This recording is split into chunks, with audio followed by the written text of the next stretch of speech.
नमः। श्री वेंकटेशाय नमः। श्री गुरुभ्यो नमः। गजाननं भूतगणादिसेवितं कपीतजम्बो फलचारुभक्षिणम् उमासुतं शोकविनाशकारिकं नमामि विघ्नेश्वरपादपङ्कजम्। गंगातरंगरमणीयजटाकलापं गौरी निरन्तरविभूषितवामभागं नारायणप्रियमनङ्गमदापहारं वाराणसीपुरपतिं भज विश्वनाथं। सच्चिदानन्दरूपाय विश्वोत्पत्त्यादिहेतवे तापत्रय विनाशाय श्रीकृष्णाय वयं नुमः। शुक्लां ब्रह्म विचारसार परमा माध्यां जगद व्यापिनी वीणा पुस्तक धारिणी वेदां जाड्यान्धकारापहम्। श्री राम राम रघुनंदन राम राम श्री राम राम भरताग्रज राम राम श्री राम राम रण कर कस राम राम श्री राम राम शरणं भव राम राम राम रामेति रामेति रमे रामे मनोरमे सहस्रनाम तत्तुल्यं राम नाम वरानने। एक मिनट।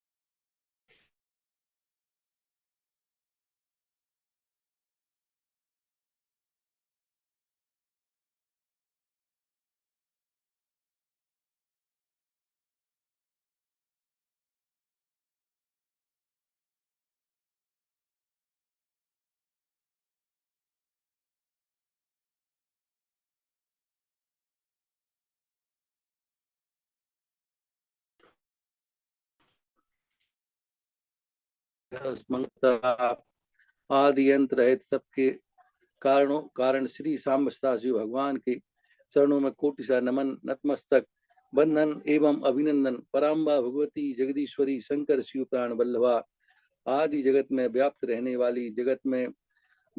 वाली जगत की आधारभूता परम शक्ति श्री जगदम्बा माँ पार्वती के चरणों में कोटि कोटि प्रणाम। समस्त भूतादि सिय राम मैं सब जग जानी करहूँ प्रणाम जोर जुग पानी।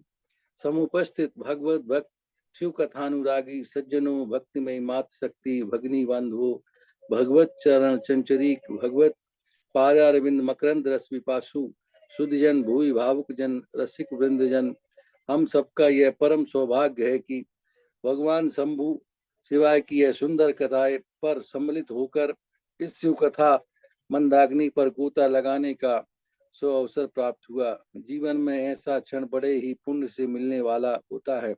श्री शिव महापुराण की कथा बड़ी दिव्य और विलक्षण है। इसी कथा का अनुसंधान कर 12 आदित्य अपना कार्य करते हैं।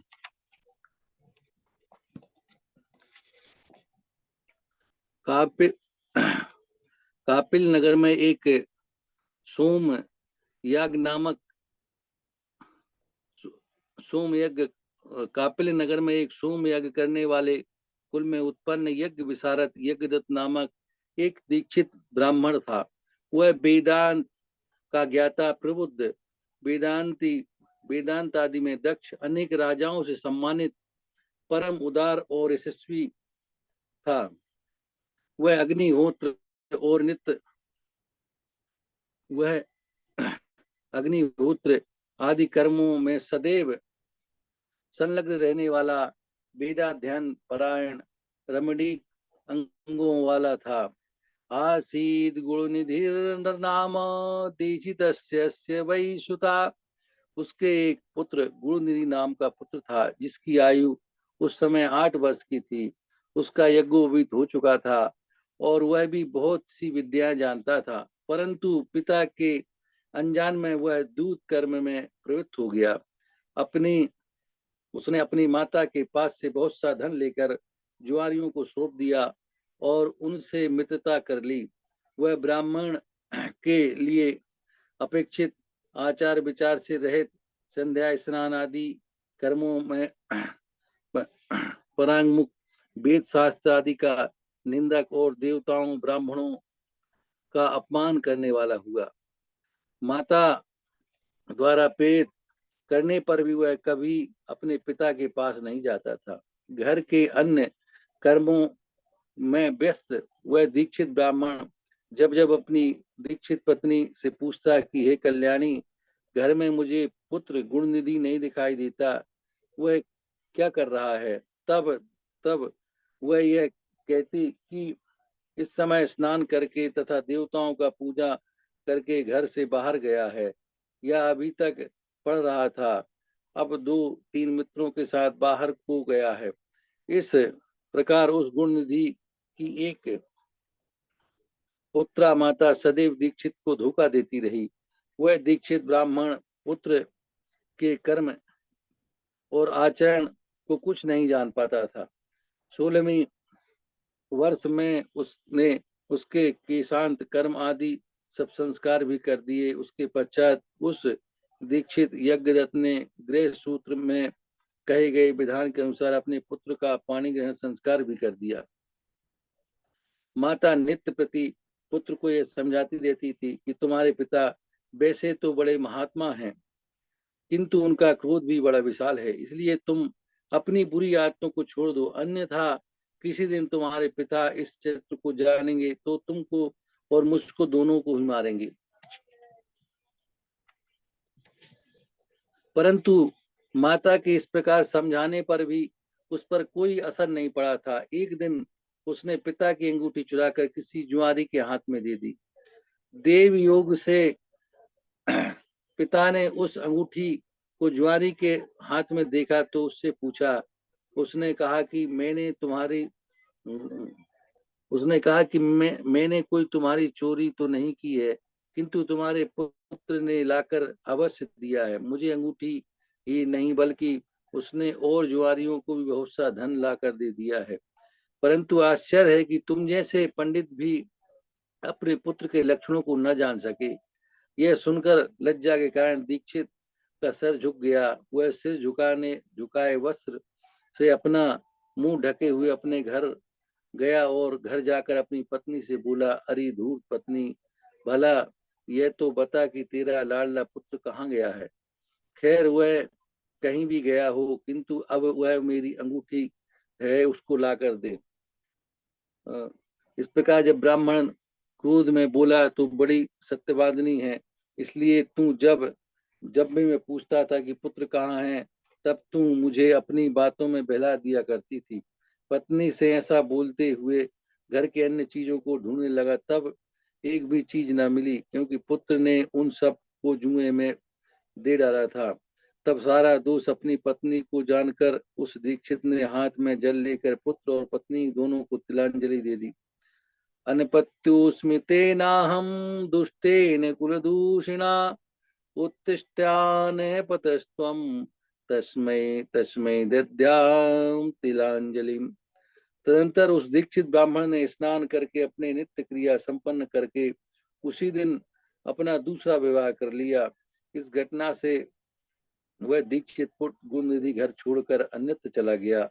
वहां अपने भविष्य की चिंता करने लगा। भूख प्यास से पीड़ित हो संध्या के समय एक शिव मंदिर के पास जाकर बैठ गया। उस मंदिर में एक शिव भक्त शिव परिवार सहित आकर पूजन किया और घर से लाए पकवान भगवान शिव को निवेदित किया। और इधर भूख से पीड़ित गुणनिधि मंदिर की आड़ में से छुपकर देखने लगा। जब वह शिव भक्त पूजन से निवृत्त हो विश्राम करने लगा तो वह जाकर मंदिर में घुसकर जितना भी भोग प्रसाद चढ़ा था सब लेकर भागा, और उसे भागते देखकर वह सभी लोग पकड़ने को दौड़े। चिल्लाने के कारण नगर के लोगों ने उसे पकड़ लिया, पिटाई की और वह क्षण भर में ही मर गया। अभी तक तो उसने नैवेद्य खाया ही नहीं था कि इतने में यम के दूत ने आकर उसे बांध लिया, परंतु ज्यों हुई उसे ले जाना चाहते थे कि दिव्य विमान में बैठे हुए त्रिशूलधारी शिव के पार्षद भी उसे लेने वहां आ गए और बोले, हे यमदूतों, अब तुम इस परम धर्मात्मा को छोड़ दो, क्योंकि अब इसमें कोई पाप शेष नहीं रहा। यम के दूतों ने शिव जी के गणों को नमस्कार करके कहा कि आप नहीं जानते कि यह बड़ा पापी है और अपने धर्म कर्म से हीन, कुल के आचरण से हीन अपने पिता का बड़ा शत्रु है। देखिए शिव जी का इसने प्रसाद भी चुराया है। तब शिव गणों ने कहा कि हे यमदूतों, पाप रहित इस यज्ञ पुत्र ने यहाँ पर जो पुण्य कर्म किया है उसे सावधान होकर सुनो।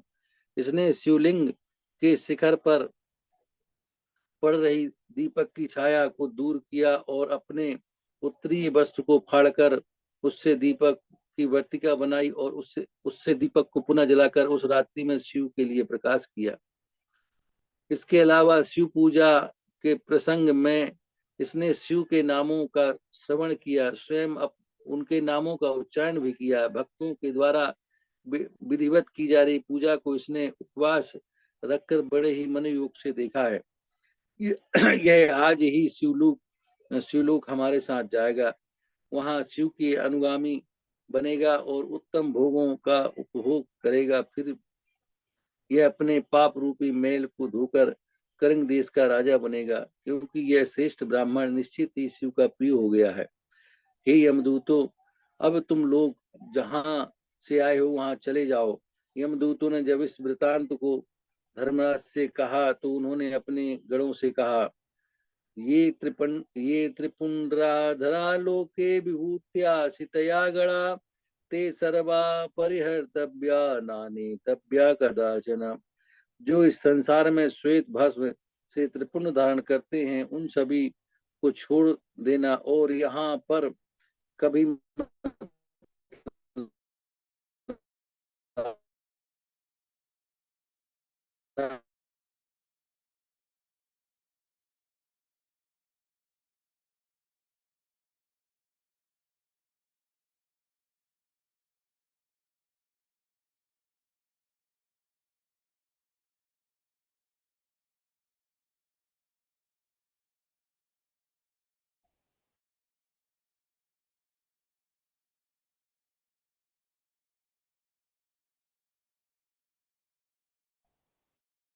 करने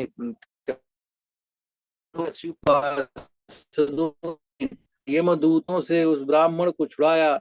वह पवित्र मन से युक्त होकर शीघ्र ही उन शिवगणों के साथ शिवलोक को चला गया। वहां पर सभी सुखों को भोग कर तथा भगवान सदाशिव एवं पार्वती की सेवा करके वह दूसरे जन्म में कलिंग देश का राजा अरिदम का पुत्र हुआ। उस शिवपरायण बालक का नाम दम हुआ। छोटी अवस्था होने पर भी शिव भक्ति में लग गया। युवा अवस्था आते ही उसके पिता का प्राणांत हो गया और वह राजा बन गया। उसने प्रेम पूर्वक अनेकों शिव धर्मों का को प्रारंभ किया। वह दीपदान को सर्वोत्कृष्ट मानता था। उसने अपने अपने राज्य में आदेश दिया कि सभी शिवालयों में दीप प्रज्वलन की व्यवस्था करनी है। जो यह नहीं करेगा उसको दंड मिलेगा। उसने कहा, दीपदान शिवस्तुष्टो भवति सुतीरितम। दीपदान से भगवान शिव संतुष्ट होते हैं, ऐसा श्रुतियों में कहा गया है। इस प्रकार जीवन पर्यंत इस धर्माचरण के पालन